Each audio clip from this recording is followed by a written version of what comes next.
बहुत से स्टूडेंट इस वीडियो का बहुत दिनों से इंतजार कर रहे थे कि पीएमएस का स्कॉलरशिप कैसे भरना है, बोनाफाइड वाला या पोस्ट मैट्रिक इसको बोल सकते हैं। ठीक है, पोस्ट मैट्रिक का ही नाम है पीएमएस या फिर बोनाफाइड वाला फॉर्म। तो ये वाला स्कॉलरशिप फॉर्म कैसे भरना है, पिछले साल भी बहुत से बच्चे का जो है जो भी फॉर्म भरे थे सही सही उनका ये अकाउंट में पैसा आ चुका है, जो कि आपको ग्रुप में मैसेज मिला होगा। जो भी स्टूडेंट भरे होंगे उनका मैसेज आया ही होगा कि अकाउंट में कितना पैसा आया है। लगभग 6,000 5,000 के लगभग अकाउंट में पैसा आता है। ठीक है, तो चलिए समझते हैं इसमें कौन कौन स्टूडेंट भर सकते हैं और क्या क्या इसमें डॉक्यूमेंट लगने वाला है। सबसे पहले समझते हैं ये कौन सा स्टूडेंट भरेंगे। ठीक है, स्टूडेंट जो इसमें भरेंगे जो इस साल एडमिशन लिए हैं, चाहे किसी भी सेमेस्टर में हो, चाहे सेमेस्टर 1 2 3 4 5 6 8 किसी भी सेमेस्टर में हो, बस इस वर्ष जो है एडमिशन होना चाहिए। उसको बोलते हैं हम एकेडमिक ईयर। एक होता है सेशन। ठीक है, सेशन किसको बोलेंगे, जो आप किस सेशन में एडमिशन लिए हैं। जैसे किसी का 2023 से 27 होगा। ठीक है, किसी का 2024 से 28 होगा। ठीक है, किसी का 2025 से 29 होगा। ठीक है, तो इसको बोलेंगे हम सेशन। ठीक है, एक होता है एकेडमिक ईयर। एकेडमिक ईयर उसको बोलते हैं जिस साल आप एडमिशन लिए हैं। जैसे आप 2025 में एडमिशन लिए तो आपका एकेडमिक ईयर जो होगा 2025 से 26 होगा। ठीक है, जैसे आप 2024 में कोई किसी भी सेमेस्टर, मान लीजिए आप सेमेस्टर 2 में एडमिशन ले रहे हैं अभी, तो किस साल आप एडमिशन लिए हैं 2025 में, तो आपका एकेडमिक ईयर क्या हुआ 2025 से 26। ठीक है, तो यहाँ पे जो जो भी स्टूडेंट पीएमएस फॉर्म भरेंगे वो एकेडमिक ईयर कितना होना चाहिए उनका 26 से 27। ठीक है, ये शैक्षणिक सत्र को ही बोलते हैं ये एकेडमिक ईयर। ठीक है, तो यहाँ पे दिया हुआ है सभी संबंधित छात्र एवं छात्राओं को सूचित किया जाता है कि शैक्षणिक सत्र 2026 से 27 हेतु छात्रवृत्ति या शैक्षणिक सहायता हेतु ऑनलाइन आवेदन दिनांक, मतलब आपका जो है ये ऑनलाइन शुरू हो चुका है। आपका ये ऑनलाइन का लास्ट डेट है 15 सितंबर 2026 तक। ठीक है, तो आप लोग समझ गए होंगे कौन सा स्टूडेंट भरेंगे। जो भी इस साल एडमिशन लिए हैं, चाहे किसी भी सेमेस्टर में एडमिशन लिए हैं, वो भर सकते हैं। लेकिन सेमेस्टर 1 वाले स्टूडेंट जो इस बार एडमिशन लिए हैं, उनका रजिस्ट्रेशन होने के बाद ही आप लोग जो है रजिस्ट्रेशन नंबर मिलने के बाद आप स्कॉलरशिप को फॉर्म भरेंगे। ठीक है, इनके इससे इनका डेट बढ़ेगा भी, लेकिन अभी सर्वर बहुत अच्छा चल रहा है। तो जो भी स्टूडेंट भरना चाहते हैं अभी आप स्कॉलरशिप को भर लें, जिसके पास भी सारा डॉक्यूमेंट बना हुआ है जाति आय निवास से बोनाफाइड। और बोनाफाइड कैसे बनेगा वो भी हम बताएंगे यहाँ पे।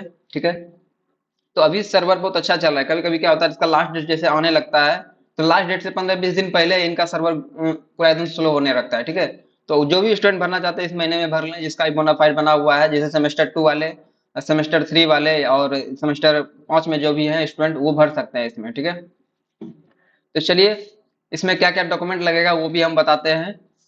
सबसे पहले कुछ मेन मेन जानकारी बता देते हैं आपको। सबसे पहले देखिए, आपका जो है इसमें जो भी इस साल एडमिशन लिए उनका करंट स्लिप चाहिए। मान लीजिए आप सेमेस्टर 2 में एडमिशन लिए हैं तो सेमेस्टर 2 का एडमिशन रसीद चाहिए। सेमेस्टर 1 का हमेशा चाहिए ही चाहिए, चाहे किसी भी सेमेस्टर को, चाहे 5 का हो या फिर 3 का हो या फिर सेमेस्टर 2 का हो, उनका जो है सेमेस्टर 1 का एडमिशन स्लिप लगेगा, जिसमें कि हमको ये पता करना है कि उसमें आप इस सेमेस्टर में कब एडमिशन लिए हैं, किस साल एडमिशन लिए हैं और किस तिथि को एडमिशन लिए हैं।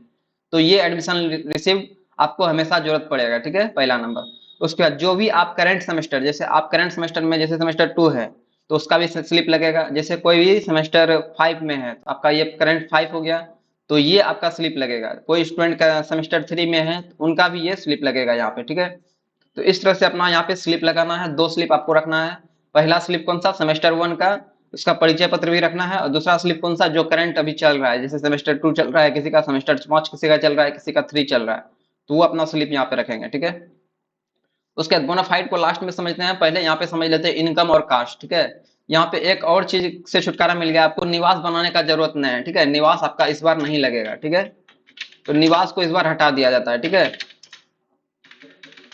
इस बार आपको जो है बोनाफाइड फॉर्म भरने में या पीएमएस फॉर्म भरने में बोनाफाइड का जरूरत नहीं पड़ेगा। ठीक है, इसको यहाँ से हटा दिया, इसको इसका कोई जरूरत नहीं निवास का।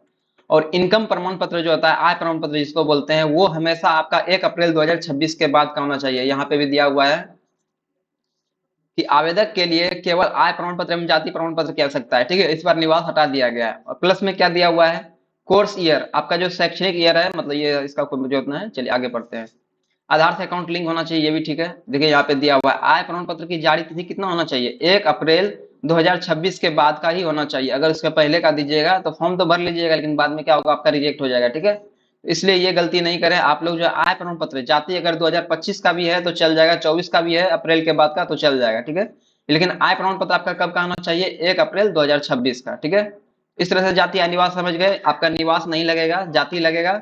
जाति आपका पुराना भी है 1 साल तो चलेगा, उससे पुराना ज्यादा नहीं देना है, नहीं तो रिजेक्ट भी हो जाएगा, ठीक है। तो आय प्रमाण पत्र आपका 1 अप्रैल 2026 के बाद का आना चाहिए। आय प्रमाण पत्र बनाने में कुछ भी नहीं लगता, आपका घर का राशन कार्ड और आपका ये आधार कार्ड और फोटो, बस इतने का जरूरत है। आप आय प्रमाण पत्र बना सकते हैं अपने ब्लॉक से, ठीक है, आवेदन करके अपने ब्लॉक से बना सकते हैं, जाति प्रमाण भी चलेगा, ठीक है।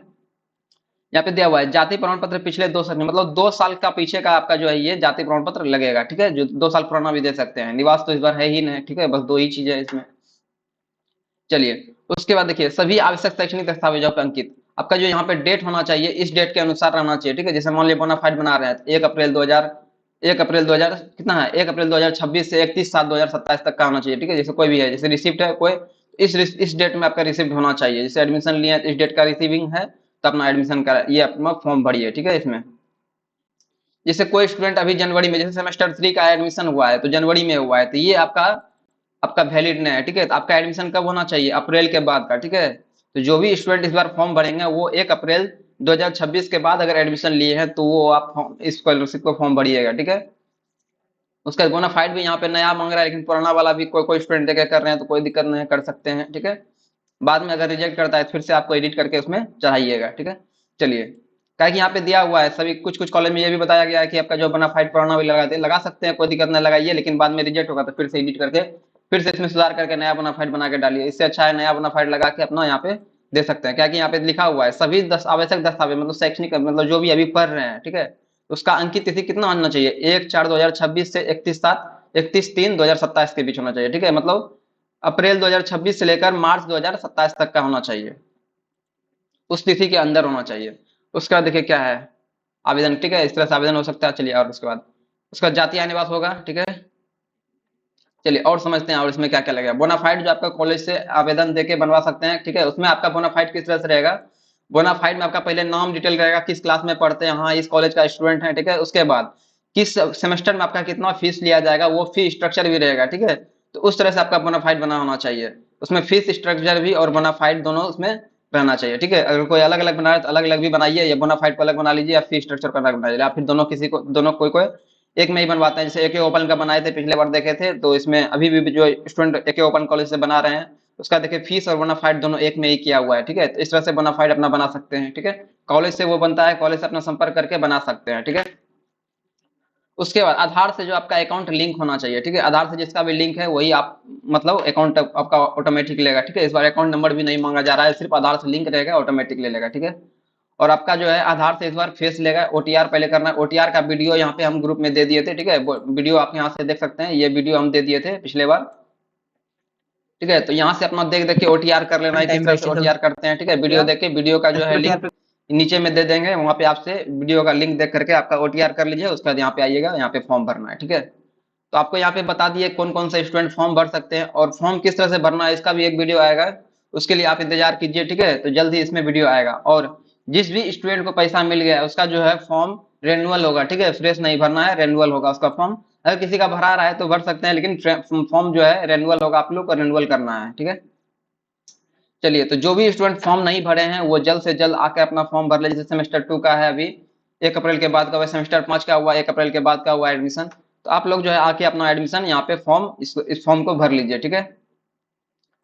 पिछले पिछले साल भी स्टूडेंट, बहुत से स्टूडेंट फॉर्म भरने से वंचित हो गए, कहा कि सर्वर ही नहीं चला। इस बार भी अभी सर्वर चल रहा है अच्छा से, अभी भर लीजिए, ठीक है। तो बाद में अगर सर्वर रहे या नहीं रहे उसका कोई गारंटी नहीं है इसमें, ठीक है। पीएमएस का इसका स्कॉलरशिप ऐसे भी दिन में भी कभी कभी गायब रहता है, इसलिए आप लोग जो है फॉर्म को जल्द से जल्द भर लें, ठीक है। धन्यवाद। बाकी अगला वीडियो में सारा किस तरह से प्रोसेस, क्या क्या प्रोसेस रहेगा भरने का वो भी अब बताया जाएगा, ठीक है।